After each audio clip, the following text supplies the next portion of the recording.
Hey, everybody, this is Ben Bowman. Welcome back to another episode of The Oregon Bridge. It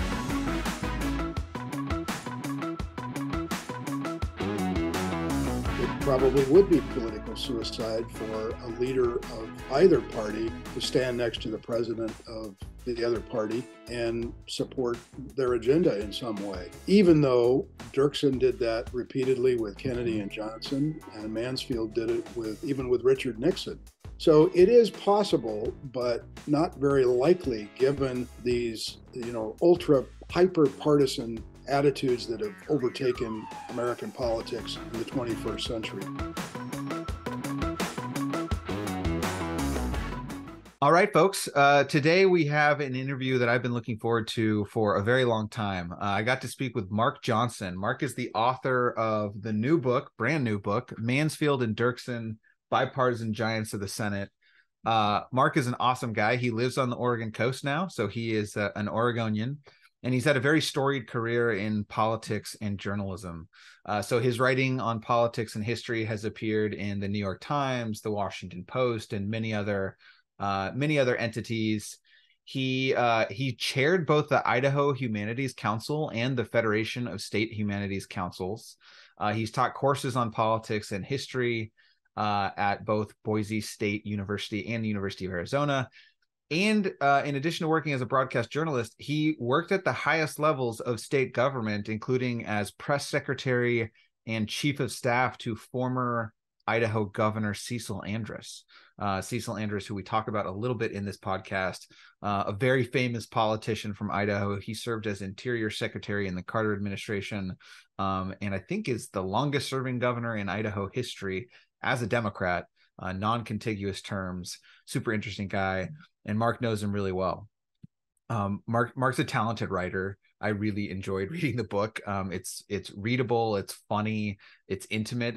It's really a portrait of two sort of odd leaders of American history who were really good at what they did and made the country a better place and had some incredible accomplishments in their time. So in this episode, we talk about Mansfield and Dirksen. We talk about the context of the 1960s that they were operating in, really challenging political context where they were doing what could have been and was polarizing things with bipartisan broad support, while also maintaining their leadership positions. I think Mansfield is the longest serving majority leader in Senate history.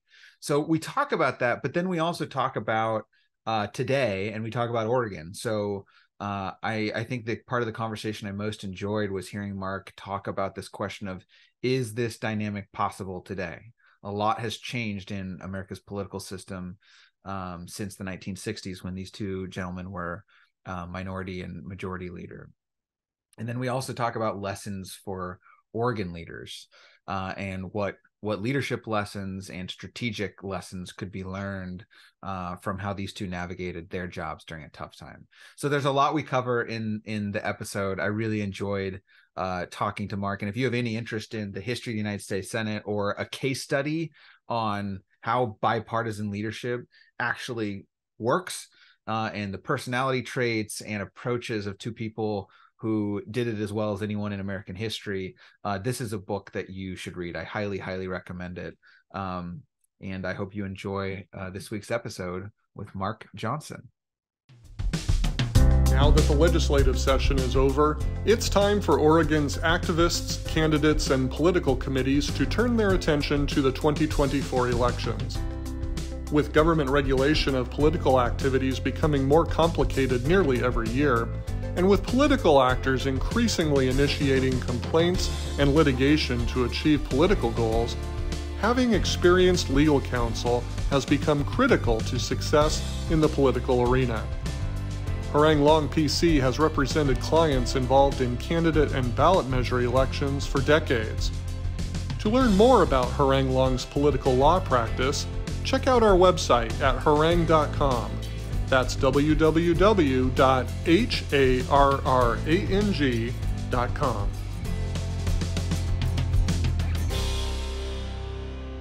All right, Marc Johnson, welcome to the podcast. Thank you, Ben. What a pleasure to be with you. Yeah, well, I have been really looking forward to this conversation. The book we are here to talk about today is called Mansfield and Dirksen, Bipartisan Giants of the Senate. And it's a fascinating story with fascinating characters. But before we jump into talking about those two gentlemen who, while they are no longer with us, I'm sure you've gotten to know them pretty well over the course of writing this book. You also have an interesting background in the political space. So can you start by just telling the listeners like how you have existed in the politics world, and particularly your foray with the former governor of Idaho, I think is interesting. Well, thank you. Yeah.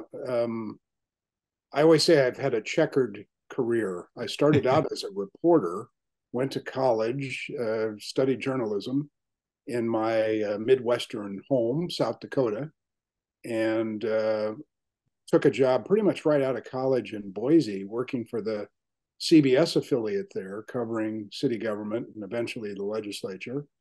Moved over to public television in Idaho for about 10 years, hosted a daily public affairs program that was broadcast statewide, covered the state legislature on a daily basis.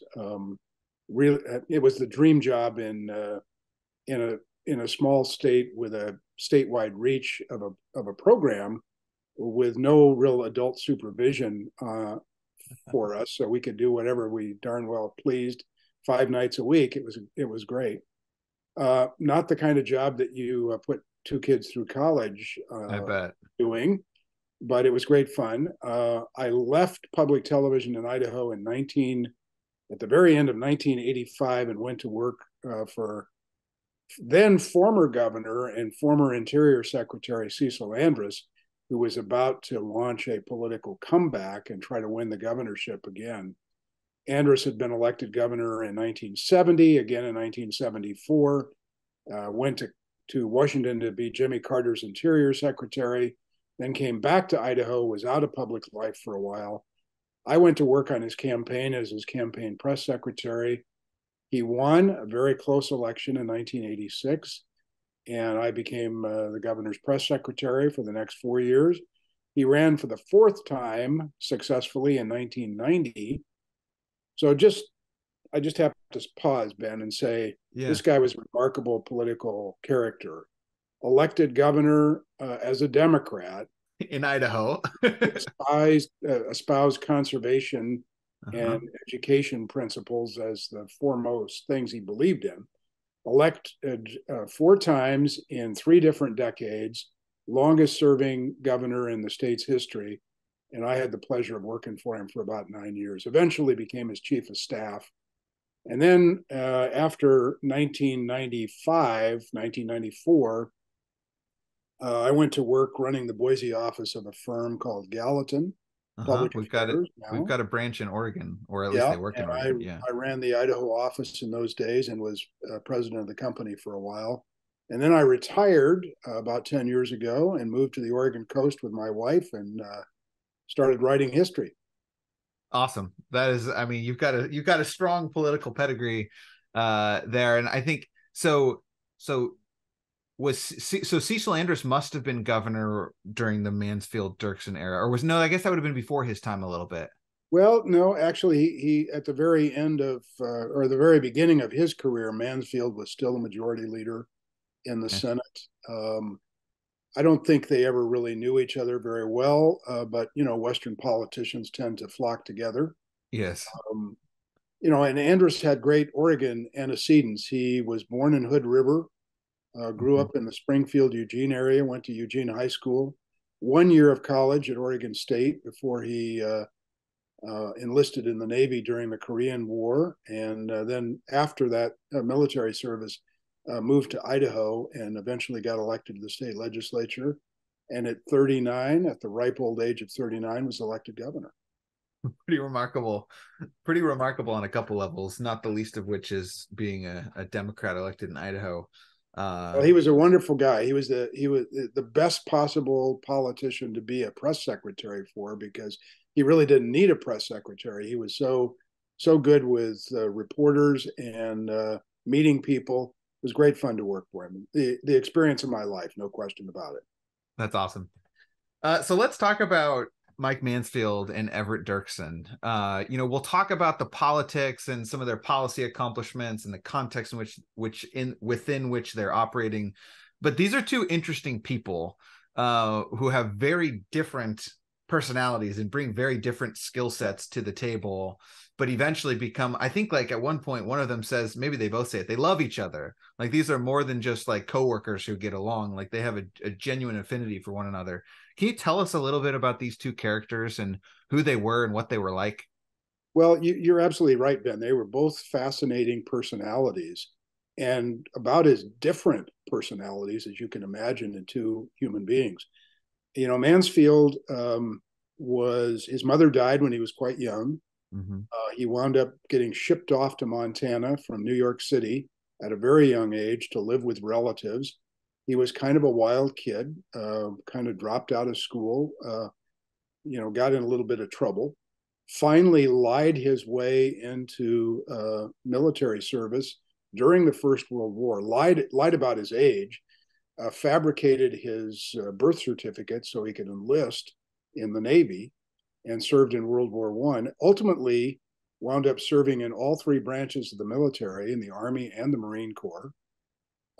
Came back to Montana after World War I and that military experience, with no education to speak of. Worked in the copper mines in Butte, Montana, which is what young guys who didn't have many prospects often did. Met a young woman who was a teacher in the Butte school system, and they got married. She insisted that he go back to school. He essentially completed his GED, or what passed for a general equivalency diploma back in those days. At the same time, he graduated from college. Mm-hmm. So he had a history degree, went on to get a master's in history, taught at the University of Montana, ultimately got into politics, but getting elected to the House of Representatives during World War II, the Senate in 1952, became Lyndon Johnson's understudy, and then became Majority Leader in 1961, and held that job for 16 consecutive years, still a record in the Senate. So the one interesting, one section of the book that I found super interesting was like how he became Majority Leader, which I think starts when he becomes whip. So correct me if I'm wrong and fill in the gaps here. LBJ, who most of our listeners probably know this, if they don't, he is like the majority leader by whom every subsequent majority leader is measured. He's like incredibly effective. He's domineering. He controls his caucus. He rams things through, but he's also got a soft touch. He's like the prototypical majority leader. And if my memory serves from the book, he's got someone else in mind who he wants to be his whip, who's kind of like the right-hand person. And I think it's the guy from Florida who's like very politician-y, but that guy like is like, I can't work with you, Lyndon. I cannot work with you. Working with you is way too much. And he basically makes some comment about how like the only person in this Senate who could counterbalance the aggressiveness and, rough edges of Lyndon Johnson is this sort of mild-mannered man from Montana who everybody loves, named Mike Mansfield. Is that basically the origin story? You got it exactly right. Some senators said only a saint like Mansfield could get along with Lyndon Johnson, as it's understood. So, with some reluctance, Johnson accepted the fact that Mansfield was a good understudy. That he was a bridge to Northwestern Democrats at that time. Mm-hmm. So this is the Senate that included Scoop Jackson and Warren Magnuson from Washington. So, really powerful members of the Senate. But Mansfield, was a bridge to the more liberal, moderate to liberal wing of the Democratic Party at that time. And Johnson, of course, was still considered the champion of the Southern bloc in the Senate. And he needed Mansfield in a way to kind of provide some broader diversity in the Democratic caucus. So you're right. He did become Johnson's understudy. And then when LBJ went on to be, very surprisingly to many people, willingly became John Kennedy's vice presidential running mate and eventually vice president, there was no other alternative. Everybody said the majority leader's got to be Mansfield. even though most people in the Senate and certainly most Washington reporters realized this was yin and yang. These guys were totally different. Mm-hmm. Mansfield was going to be a different kind of majority leader, not this domineering guy. You know, the story was that Lyndon would, tell some committee chairman on a piece of legislation, I'll manage the floor debate. And even though the bill had worked its way through a committee system, he would often take over management of the bill on the floor because he wanted that kind of control. And Mansfield never did that. He always empowered the committee chairs or the people who were, sponsors of legislation to lead the floor debate. So it was an entirely different approach to political leadership. How would you describe Mansfield's vision of the Senate and his leadership philosophy? Like how did he approach that job? Well, that's a great question, and it's kind of fundamental to the story. And I think it's fundamental to understanding why the word that is most often used today to describe the Senate is dysfunctional. Uh-huh. Mansfield recognized, because he was a historian, a guy who really was steeped in the Constitution, that this weird institution of the U.S. Senate, every state with 2 senators, regardless of the size of the state. We were talking the other day, Ben, when we talked, California has as much clout in the Senate as Wyoming does, or vice versa. So every state, 2 senators, regardless of its size. The Senate has this arcane system of rules, unlimited debate, lots of tradition and lots of kind of quirky processes. But at the same time, that's where judges go to get confirmed, Supreme Court and federal judges, where members of the cabinet are confirmed, where treaties are ratified or not ratified. So Mansfield, first and foremost, was an institutionalist. He understood that the Senate had all these creaky rules and this history of not being very democratic, small d democratic in terms of the way it operates. And he knew that he had to try to find a way to make the Senate work if the federal government was going to work. And I suggest in the book that he really did it in a way that allowed the 1960s, even with all of the partisan and other kind of turmoil that went along with civil rights and voting rights and assassination of John Kennedy and so many other things, Vietnam that happened during the 60s, Mansfield, working with Dirksen, really found a way to make the Senate work and produce some enduring legislation that we all are familiar with, 60 years later. That's it. So let's meet Everett Dirksen, the senator from Illinois, very colorful figure, and kind of like the polar opposite of Mansfield's, like, doesn't care who gets credit, wants to, Mansfield would famously, like when he was in White House photos, he'd stand at the edge, so he's like outside the frame, whereas Dirksen loves to talk to the press. What's the nickname? Wizard, what was it? Wizard of Ooze. Wizard of Ooze. Like, this is a guy who loves to be in front of the camera. He uses 50 words when he could use 10. Tell us about Everett Dirksen. Well, I just want to draw the contrast between Mansfield and Dirksen a little sharper, more sharply. Mansfield's almost shy as a politician. He's very soft-spoken, very laconic, ramrod straight in his demeanor, a legacy of his time as a Marine Corps PFC. So he's just very reserved, very laid back, not a domineering personality by any means. Dirksen, on the other hand, had aspirations as a young man to be an actor. He wrote plays, acted on the stage, wanted to be an actor. And finally, his mother basically insisted that he promise never to be an actor, that he had to get some serious job. So he went into politics. He carried over that actor's sensibility, the sense of showmanship. Great voice. I mean, if you listen, go Google a YouTube video of Everett Dirksen. He had this rolling baritone voice, and he made the most of it. Back in the days when there was not amplification in the House chamber, for example, when he first started out, everybody said you didn't need to pay close attention because you could hear Dirksen from the back of the chamber. He had such a great projective voice, and he cultivated that image of being iconoclastic, unusual. You know, he had a mop of unruly white hair, and he made sure it was always unruly. His suits were a little too big and baggy for him.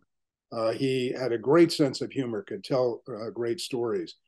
But at the same time, he was a darn serious legislator who knew how to cut a deal, knew how to work with Mansfield, work with other Democrats in order to pass, as I said, some enduring legislation. So the fact that these two guys with such different personalities and such different approaches to political leadership could be successful together, and not just successful, but as you suggested, Ben, really friendly with each other. I mean, beyond friendship, a real mutual admiration society.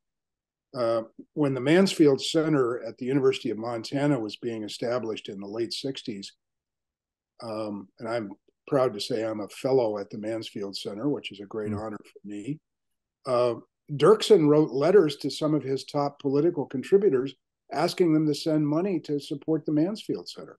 So imagine it's not probably something Chuck Schumer would do for Mitch McConnell today. Well, and didn't they endorse each other for re-election at one point? Effectively, they did. Mansfield very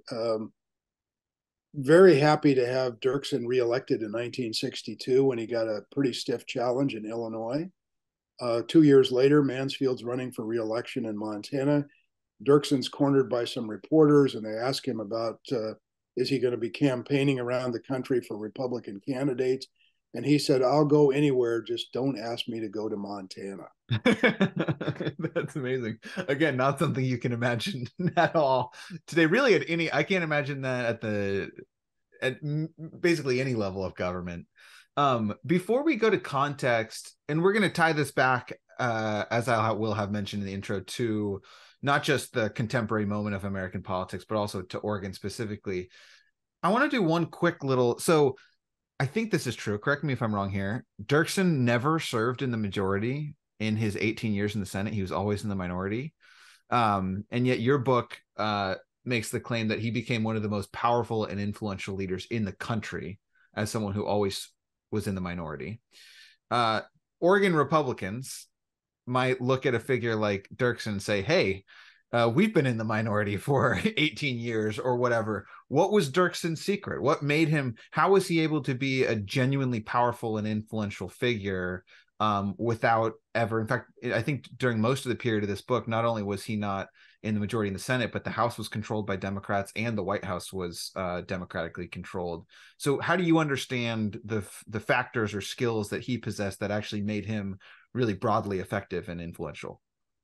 Well, the confluence of these two guys' careers really is marked, I think, by their respect for the institution of the Senate, above and beyond partisan politics, or really even beyond their own political standing in their states or in the Senate.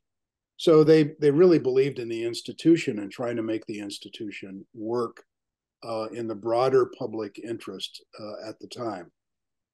Now, having said that, I would say that you have to understand one of the things that is really unusual compared to today about the Senate in the 60s, 50s, and 60s was that both parties had great diversity within them, within their parties.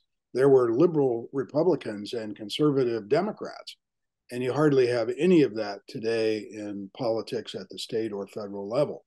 So Dirksen had a party that included, Barry Goldwater on the far right, and somebody like Jacob Javits from New York, who was probably as liberal as Ted Kennedy on most things. Dirksen had a party with a liberal like Hubert Humphrey from Minnesota, and a conservative Southerner like Richard Russell from Georgia, and he had to find a way somehow to keep that political party cohesive and together. And when it was impossible to keep it together and still try to pass legislation, Dirksen had the ability in the Republican Party and Mansfield in the Democratic Party to create a bipartisan coalition to, for example, pass the Civil Rights Act in 1964, which would have been impossible had Dirksen not been able to produce the votes from many Republicans in his own caucus who were reluctant, frankly, reluctant to give Lyndon Johnson a big victory on such a high-profile issue, but they eventually came around to it because Dirksen led them on a path that made sense to them politically and otherwise. So it's really a different environment because of the diversity of the parties. But at the same time, you and I know, Ben, political sort of political approaches or political rules tend to be universal. Yes. In order to get things done, often you have to be able to reach across the political aisle and find an ally who might tomorrow not be on the same page with you on anything, but on a particular given issue might actually be helpful to getting something done. And those guys, both of those guys, knew that and practiced that. To that point, one of the things that and I don't know if this is correct, so I'm curious if you agree. It seems to me a lot of Dirksen's power, soft power perhaps, was really because he had a direct line to the White House and he had a direct line to the majority leader. So he couldn't actually control the agenda himself, but he there's this we're talking when you're writing about the nuclear test ban treaty, he basically writes, was it him or Mansfield? Now maybe I'm getting it. No, it's Mansfield who basically writes what he wants the president to say in a speech. Actually, it was Dirksen. It was Dirksen. Dirksen says to Mansfield, I believe, in order to get this limited test ban treaty passed through the Senate, which requires a 2/3 vote, the president's going to have to say something that allows us, to have some cover on it politically. So Mansfield picks up the phone, calls the White House, says, we're going down to see the president. They show up at the Oval Office with John Kennedy. Dirksen reaches inside his coat pocket, pulls out a letter that he has already drafted, basically says, Mr. President, it's presumptuous of me to suggest, but I think this is what you ought to say. Kennedy had the letter prepared that Dirksen wrote, and it was a key moment in breaking the deadlock in the Senate to pass what is now considered the fundamental baseline nuclear arms limitation treaty that every other treaty since 1962 has been based upon. So that's an example of, as you say, exercising that soft power. Then in turn, Dirksen could go back to his caucus and say, look what I got the president to do. He's giving us some assurances here that are not in the treaty, and we should support him on this. So he had a remarkable relationship with both John Kennedy and Lyndon Johnson. Interestingly enough, when Richard Nixon becomes president in 1969, Dirksen's pretty critical of Nixon, his president from his party, the first Republican in 10 years. And he's pretty critical of Nixon and some of the people he surrounded himself with. So he was an independent cuss for sure, partisan Republican to the soles of his feet, but he knew how to make a deal and he knew how to get things done. So before we move on to the context of the 1960s, we talked about it a little bit there, but what the two probably most relevant presidents during this period are JFK and LBJ for different reasons. For both presidents have not just a good relationship, but very consistent and productive and friendly relationship with both Mansfield and Dirksen. Is that right? Absolutely correct. Both, I would almost argue a little bit to a fault, both deferred to the president on lots of things, particularly when it came to foreign policy issues. But nonetheless, they had a close relationship, personal relationship, a respectful relationship with the president. Kennedy and Mansfield, I would suggest, probably had the closest relationship between any president and a Senate Majority Leader, maybe in history. Wow. I mean, it was very personal. They sat next to each other in the back row in the Senate when they first came to the Senate together in 1952. So they were both Irish Catholics. So there was a real bond between the two. Mansfield was a little older, obviously, and it almost was like a father-son relationship in some respects. Dirksen's relationship with Lyndon Johnson is absolutely fabulous.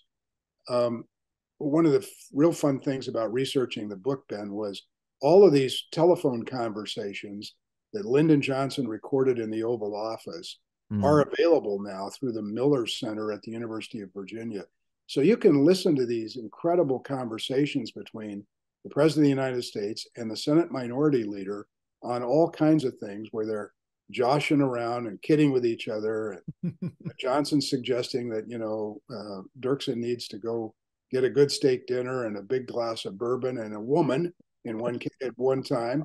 Dirksen's happily married, never any hint of him fooling around on his wife. And Lyndon Johnson's joking with him about picking up a girl at a bar.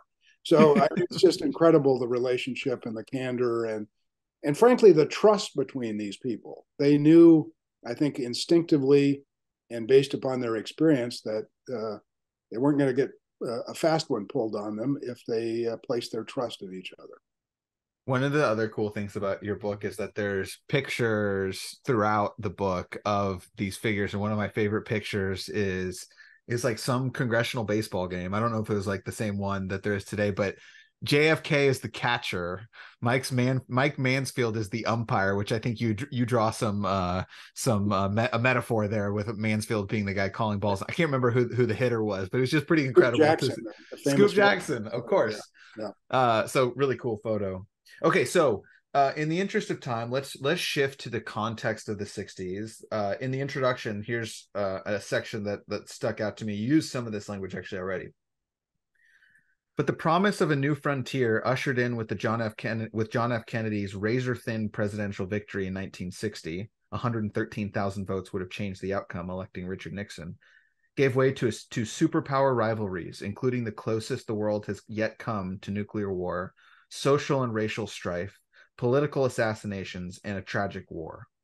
So important to remember, the reason why I think this is really important, the context of the 60s, is we'll talk in a moment about the actual accomplishments that these two men ushered in. But it's not like this was an easy moment to be operating politically. In fact, it was an incredibly challenging moment to operate politically. So can you just talk about the context, the political context and social and cultural context that Mansfield and Dirksen are navigating while they're in these two positions of great leadership in the country?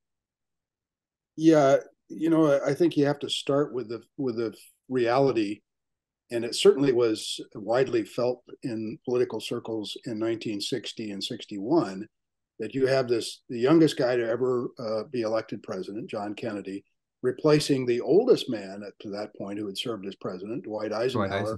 The guy who won the World War II in Europe, everybody's father figure, I love Ike. And young Kennedy, a little bit of a Hollywood style personality, very photogenic, beautiful wife. Mm-hmm. And he replaces the old general. So there's a real sense of fundamental change in the country.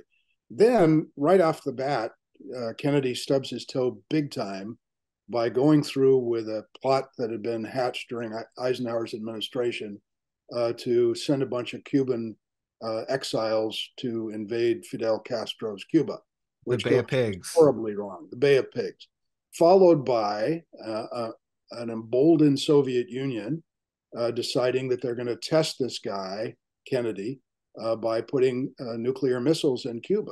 So you have the Cuban Missile Crisis in 1962, mm-hmm. and then accelerated world power conflicts in Southeast Asia with the French withdrawal from Indochina and the United States somewhat reluctantly at first and then wholeheartedly deciding that it's going to fill the vacuum left by the French in this burgeoning civil war between the North and South Vietnamese. So there's just a whole bunch of things going on. And then domestically, you layer over that lots of unrest, racial unrest in the South. 1962 marks the Freedom Rides, the beginning of the Freedom Rides in the South, where college kids would go to Mississippi and Alabama to register Black voters and suffer, in some cases, death for being audacious enough to go down there and campaign for voting rights for African Americans. So it was a completely tumultuous time, which makes the accomplishments of the Senate, frankly, in that context, even more remarkable, it seems to me. So let's talk about some of the accomplishments. Like aside from we often talk, I think that the idea of like bipartisanship is often praised in the sort of like think piece media about like we need to work together again. But it's also important like what the bipartisanship is actually yielding. Like we don't need bipartisanship just for bipartisanship. In fact, we've had bipartisan alignment on some really bad things in this country's history, including the Vietnam War. So what did they do that mattered? What did this bipartisan, this unique relationship between these two gentlemen actually yield for the country? Aside from just having a legislative branch that functioned, like why did it matter that they got along and what they were able to accomplish? Well, in the Kennedy administration, his number one foreign policy accomplishment, I would argue, was the limited nuclear test ban treaty with the Soviets in 1962, which required a huge bipartisan lift in the Senate. Southern Democrats were very suspicious of a treaty with the Soviets to in any way be construed as limiting the United States' ability to develop nuclear weapons. So that was a foundational accomplishment. Very strong support from both Dirksen and Mansfield for Kennedy's efforts to pass a civil rights bill prior to his assassination in November of 1963. There's been some continuing debate, I guess, about how hard Kennedy really was willing to push for a civil rights bill. But after the unrest at the University of Mississippi, with James Meredith was finally allowed to enroll at Ole Miss, and the assassination of Medgar Evers, the civil rights leader in Mississippi, Kennedy really came around on civil rights. But he had a difficult problem because he had a significant part of the Democratic Party, Southern Democrats primarily, who were opposed to civil rights legislation. So the only way to get something done was to work across the aisle with Dirksen. And Mansfield, part of his genius, frankly, was his willingness to cede leadership to Dirksen on that issue. And he did it almost completely. I tell the story in the book, Ben, about one of Mansfield's aides at one point saying, "Do we always have to meet in Dirksen's office?" I mean, he comes out, the television cameras are there. We're meeting on his turf, and he gives his little report to the press while Mansfield is standing there, as he always was, puffing on his ever-present pipe. And Mansfield says, "No, we're going to keep meeting in Dirksen's office. We need his votes. We need to put him in the leadership position so he can bring along enough Republicans that we can get this really important piece of legislation passed." So it's a remarkable. Historians have suggested, and I believe it's true, and I use the terminology in the book, Mansfield accumulated power by giving it away. He was able to become more effective, more respected. People were more willing to follow his lead on things because he was so even-handed, so fair in how he approached dealing with every member of the Senate. And then I'd say the maybe the last big category of policy achievements is the Great Society package, which included a lot of provisions. What role did the sort of bipartisan alliance between those two play in getting that stuff across the finish line? Well, of course, after Kennedy's assassination in November of '63, Johnson makes getting Kennedy's program passed through Congress his priority. He knows he's going to run for president in 1964. He wants to be able to show the country that he's accomplished things. So he pushes really hard to get a civil rights bill passed. And he deserves a lot of credit for that. But I think you can't give credit to Lyndon Johnson without giving credit to Everett Dirksen and Mike Mansfield for getting the Civil Rights Act passed. Then in 1965, particularly after the voting rights march in Alabama from Selma to Montgomery that ended up with future Congressman John Lewis getting beaten to the point of having to be hospitalized, and African Americans marching for the right to vote being attacked viciously by Alabama state troopers. Johnson had to act on voting rights. And again, it was the Dirksen-Mansfield combination that made it possible to break a filibuster and get a voting rights bill passed through the Senate. Then comes this just avalanche of Great Society legislation, Medicare, federal aid to public education and colleges and universities, student loan programs, passage of the Wilderness Act, passage of eventually a Fair Housing Act, which Dirksen initially opposed and then came around to support. All of the Great Society legislation that we sort of take for granted today, creation of public television, the National Endowments for the Arts and Humanities, all of that happened in that period, all of it on a bipartisan basis. It was a realization to me, Ben, to know and learn in the research that a lot of that legislation passed on a voice vote in the Senate. They didn't even have a recorded vote. So it was which signals that matters, because it signals not that it's non-controversial, but that there's not sort of like strong opposition. Is that basically what that means? Yeah, strong opposition, or at least a willingness to, realize that if you were on the other side of what was the prevailing sentiment, you were just wasting the Senate's time if you were going to engage in a long debate about a piece of legislation that was ultimately going to pass. So all of that happened under Lyndon Johnson's watch from 1964 through about late 1967. Then Vietnam really overtook Johnson's agenda. And I say in the book, and I think this is true, that the one great issue that Mansfield and Dirksen could not get together on was trying to make the Senate more effective in responding to U.S. foreign policy in Southeast Asia. Mansfield was an early and outspoken opponent of American involvement in the war. Dirksen, down the line to the end of his life, supported U.S. policy in Vietnam. So they could not bridge the differences there in their worldview. And both of them, it's important to note, came of age in the McCarthy era, Joseph McCarthy, when both parties were, super sensitive to being seen as soft on communism, and Democrats in particular were super sensitive to that charge.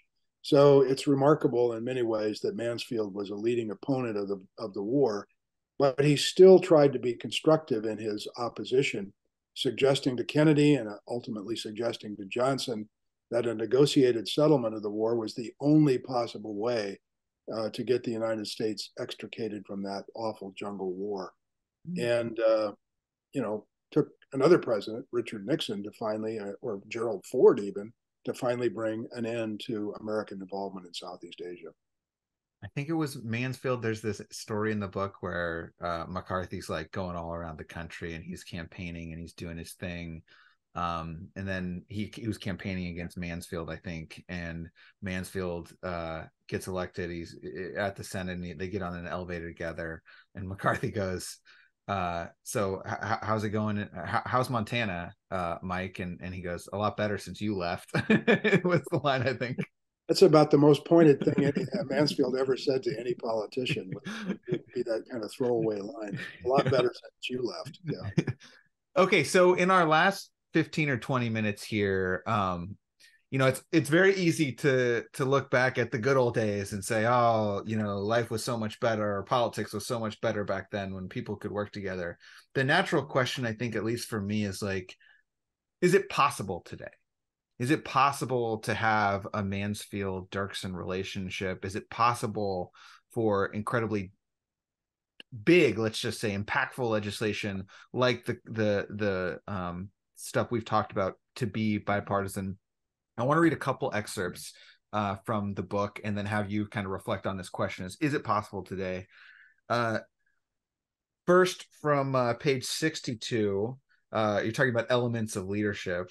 A premise of this book is that few members of the U.S. Senate today, given the Senate's deep and often paralyzing partisanship, are willing or able to function within the institution in the manner Mike Mansfield and Everett Dirksen did. So that's part one. Part two is perhaps Mansfield's long tenure as majority leader, a record length of time for one leader, but a short period in the long history of the Senate, was merely an aberration, an interlude where bipartisan cooperation often triumphed, but that quickly reverted to partisan gamesmanship once the quiet man from Montana stepped off the Senate floor for the final time. You're implying there, and when we met up, you pointed to the review on the back of the book, which ends with "Who leads matters." You're implying there that it is indeed possible. Yes, the politics of this country has changed. Yes, there's been this great sorting of parties where truly there's one conservative party and truly one progressive party, but that with great leaders or great figures or unique personalities, that those dynamics might be able to be overcome if the right combination of leaders with the right combination of skills. Where do you land on this question? Is it possible today? Well, yeah, I have to say, yes, it's possible, or I would be so morose about the future of the republic that I probably couldn't stand it. Okay. So I think, yes, it has to be possible. Okay. But things have to change, and the leadership of Congress has to change in order to see a more productive environment where the nation's big problems are really seriously confronted. So I quote Jeff Merkley in the book toward the end about being astounded at one point in his fairly new career when he came into the Senate, and there was actually a debate going on where two senators were actually engaged in a real debate, very substantive discussion about some important issue. So the Senate, always has been referred to as the world's greatest deliberative body, but it hardly deliberates anymore. Committees still function, but really important legislation gets written in the majority leader's office for the most part, with a handful of senators involved. That is antithetical to the way Mansfield and Dirksen thought the Senate had to operate. Mansfield in particular empowered committee chairmen, even ones he disagreed with on major issues, to run the committees, to have serious hearings, to do the deliberative process of coming up with good legislation. So the Senate has to get back to what sometimes is referred to as regular order, where those kinds of hearings happen on a routine basis, where neither party uses the hearing process just to score political points against the opponents, but to actually craft legislation that might make a difference. You have to go back to a serious debate in the Senate over important issues. I think, Senator Merkley, again, is absolutely right that we ought to return to a talking filibuster. This idea that you can just say, I'm going to filibuster something and it paralyzes the Senate because you need 60 votes to move forward is crazy. We had the talking filibuster in the Dirksen-Mansfield era, where senators had to hold the floor. They had to engage in debate.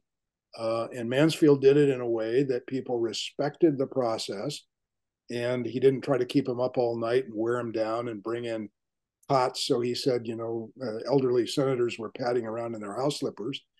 So we need to do some of those kinds of reforms.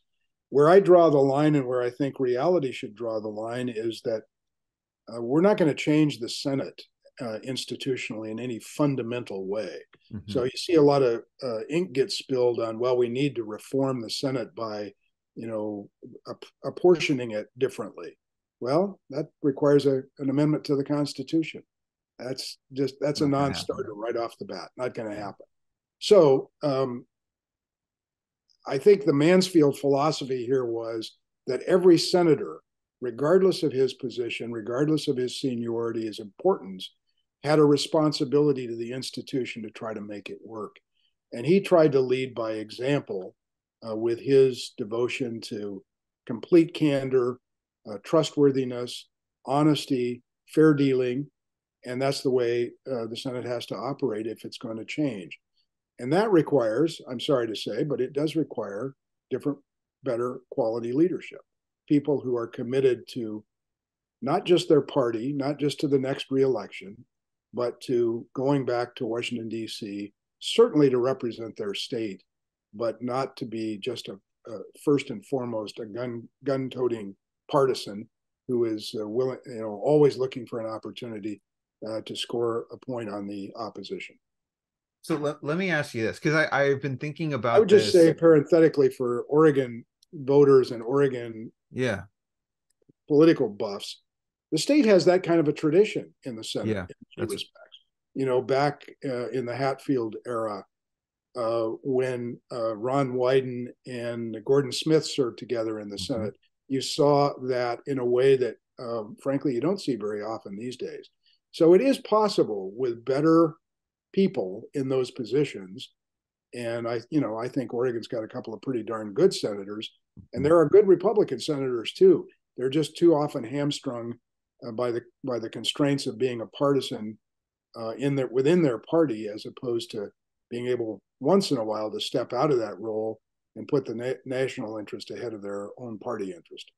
So that's what I want to ask about is so this is a book about the U.S. Senate in some ways, and it is in some ways a love letter to the institution. It's clear that you have reverence for these leaders who shepherded the institution and cared for the institution, but it's also a book about leadership and about how good leaders can get things done. So I think it's applicable in the Oregon context as well.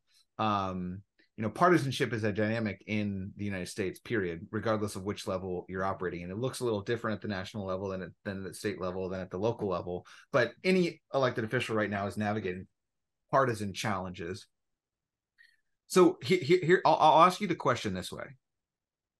Could a Senate minority leader today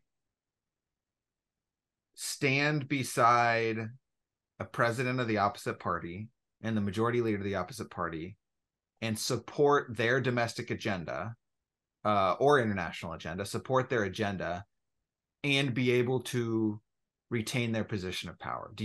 Is that possible?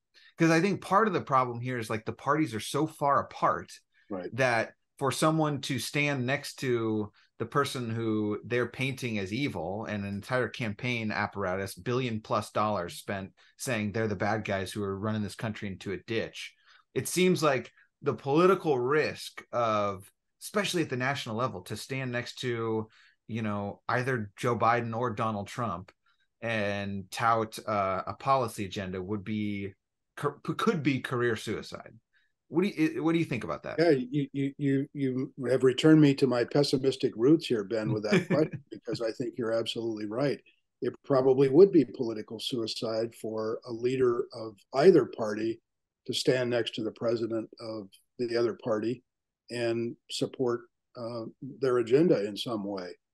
Even though Dirksen did that repeatedly with Kennedy and Johnson, and Mansfield did it even with Richard Nixon, who he didn't develop quite nearly as close a relationship as he had with the other two presidents, but and he certainly had a close relationship with Dwight Eisenhower back in the 50s.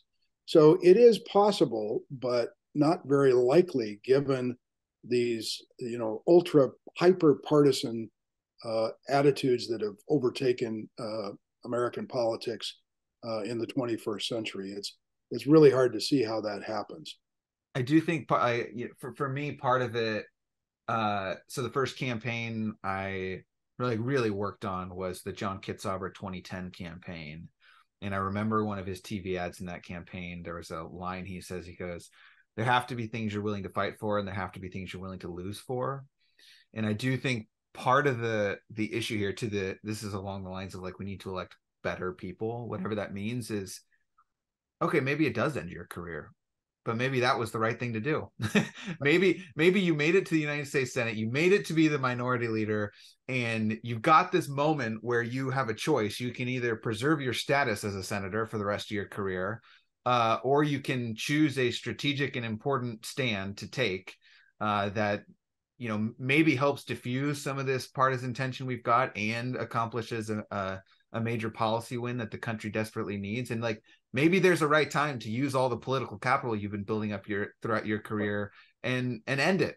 I think that's like an antithetical thought to a lot of politicians. It's like, the only way you can be a successful politician is that you keep winning re-election. And I think I don't have a great answer to how we like bust through this like really polarizing dynamic that we find ourselves in, other than leaders doing the hard thing and potentially, you know, and there have been a few who have done this over the last couple of years, although I'd argue not super impactfully, unfortunately. But that's the only thing that comes to my mind in terms of like a way to break the dynamic we've encountered. Yeah, my old boss, C. Sanders, often said, you know, if I don't take a position every year or two that really puts me at odds with my constituents, I'm probably not doing my job. Mm-hmm. And he always told the story about Idaho first voting in a sales tax back in the 1960s. It's a foreign concept in Oregon, I know, but Idaho has a sales tax. And he was one of the deciding votes in the state Senate to approve a sales tax measure in 1966. Mm. And he went home, arranged to have the high school gymnasium for a town hall meeting where he thought he was just going to get hammered up one side and down the other for this vote for a sales tax. And he got up, explained why he had voted that way, that he thought it would stabilize school funding for the long term, which it did. And he was fine. You know, he took a gutsy position that was seeming to be contrary to his constituents, went out and explained it to them, how thoughtful he had approached the issue. And they said, oh, okay, well, I might not agree with him, but at least he's an honest guy and he's telling us like he really believes it is. Mm. Mansfield did a remarkable thing in 1968. You know, Bobby Kennedy was assassinated in June of 1968, having just won the California primary for president. Martin Luther King was assassinated in 1968. Mm-hmm. And a young Marine Corps officer from Montana was killed in a murder in Washington, D.C., right about the same time. Mansfield was just devastated by this carnage. And he voted in favor of a gun control measure in 1968 that went after the kind of guns, frankly, that Lee Harvey Oswald used to kill President Kennedy, and the so-called Saturday Night Special that Sirhan used to assassinate Bobby Kennedy.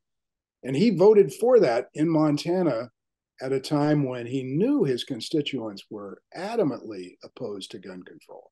And he went home and explained it, got reelected in spite of that vote, because, again, people said, well, you know, Mike must have studied the issue. We may not agree with him, but, you know, he's a man of his convictions. So a little more of that in politics, maybe a lot more of that in politics would be a very good thing. You quoted in your book, I wrote this down because I was like, I need to keep this one handy. It's an Edmund Burke quote. Your representative owes you not his industry only, but his judgment, and he betrays instead of serving you if he sacrifices it to your opinion. Which I think is brilliant, because that's how our system is supposed to work. There are different ways that people could interpret this, but I don't think we elect representatives who are supposed to vote like, you know, like do a poll on every single bill and you just vote the way the majority of your constituents want you to vote on any given bill. Like, you are supposed to bring your judgment, your lived experience, your strategic thinking to the table, and to your point, justify your opinion to the people who elect you, and hopefully you can win them over. Or like, I don't think, like, you know, Mansfield didn't change anyone's mind in Montana, or maybe he did some, but the majority of Montana voters at the time of the election would have preferred that bill probably not pass and exactly, that gun rights be untouched. But they were willing to take a man of, you know, undoubtedly a man of integrity who's doing what he thought was the right thing for the country, and accept that he wasn't going to be 100% aligned with him. And I think the book even says this was the animating issue of his reelection. Like, this was litigated. This was not like he was trying to not talk about it. The guy who ran a sporting goods store in Great Falls ran against him in the 1970 election, which he won actually pretty easily. I also quote Tom Wicker in the book, a great New York Times reporter and columnist who covered Congress for many years, and wrote a really great little book that mostly forgotten now about John Kennedy and Lyndon Johnson, kind of comparing and contrasting these two Democratic presidents. And Wicker, I won't get the quote quite right, but he basically said, you know, the first order for a politician is to educate and inform his voters, their voters, to use the position of being elected to provide some insight to the voters about the way the world is working, not just to parrot back to them what they think, what the politician thinks the voters want to hear, but to actually do the hard work of, mastering issues and then going and trying to convince people that this is the right way to proceed. We seem to have flipped that almost on its head now, where politicians are totally driven by, the latest wet finger in the wind, or what their pollster tells them is the popular position, without a whole lot of regard for maybe what the right thing to do, or maybe even what their own conscience tells them needs to be done. Which is funny, because as I'm thinking about this, is what you're describing is leadership. Is it the job of our elected officials to be leaders and be out front and take us where you think we ought to go, or is it to stand behind the masses and sort of follow the direction where the majority of their constituents are going? It is not a revolutionary thought, but it is like, I obviously, as a politician, I have empathy for politicians, and I obviously am not perfect at this by any stretch, but it is a really hard time. Everett Dirksen does have a group that is formed that says this guy should not be the minority leader. By our standards, he's a rhino. Yes, what he's doing. Exactly. There are costs, and he's too friendly with John Kennedy. He's too close to Lyndon Johnson. Yeah, exactly. Right. There are always going to be those people.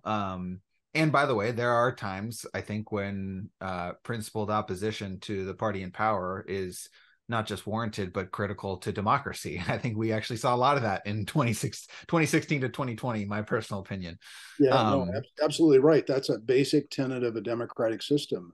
Principled opposition to the majority party is a fine thing. But when it just becomes a knee-jerk reaction to partisanship, it can be very destructive, as we've seen over the last many years. Yeah. Well, Marc, you've been incredibly generous with your time, and I just want to say thank you for coming on the podcast. It's been great fun talking to you. Thank you. I will have plugged this in the intro, but the book is Mansfield and Dirksen, and I think,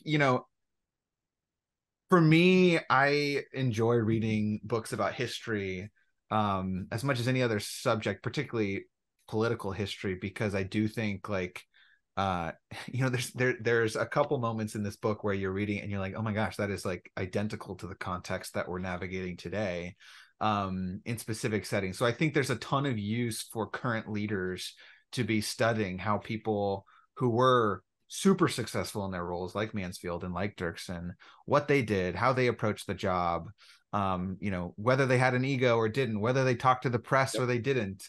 And obviously you have to match your personality and skills to the role you're in. But I think what I love about them is they just did both of their roles so differently, and LBJ did it differently than both of them. And each of them found their own success in a productive way for the country. So I strongly encourage folks to pick up the book and read it. I think it will benefit hopefully the next generation of leaders as much as it did, as much as the generation of leaders who were successful in navigating difficult times. So Marc, thanks for writing the book. Very, very kind of you, Ben. Thank you. Thanks for having me. Really enjoyed it. Absolutely. All right, folks, thanks for listening to this week's episode, and we will see you back here next week.